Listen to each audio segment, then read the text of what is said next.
அனைத்து இந்திய அண்ணா திராவிட முன்னேற்ற கழகத்தை பற்றி பல பேர் விமர்சனம் செய்து கொண்டிருக்கிறாங்க.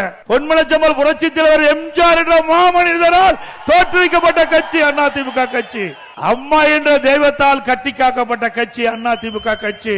அடுத்த ஆண்டு நடைபெறுகின்ற சட்டமன்ற பொதுத் தேர்தலில் இங்கு இருக்கின்ற மக்களோடு, தமிழகத்தில் இருக்கின்ற மக்கள் ஆதரவோடு அனைத்து இந்திய அண்ணா திராவிட முன்னேற்ற கழக தலைமையில் அமைக்கப்பட்ட கூட்டணி அதிக இடங்களிலே வென்று அதிமுக தனி பெரும்பான்மையோடு ஆட்சி அமைக்கும்.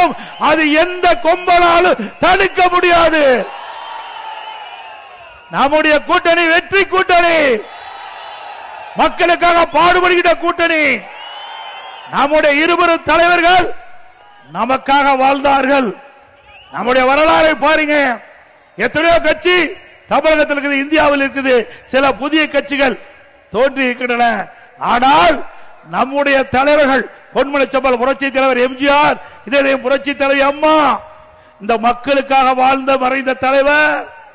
இருவரும் தலைவர்கள் இறைவனால் தமிழ்நாட்டு மக்களுக்கு கொடுக்கப்பட்ட கொடை. தனக்காக வாழாமல் மக்களுக்காக வாழ்ந்து மறைந்த தலைவர்கள் நம்முடைய தலைவர்கள்.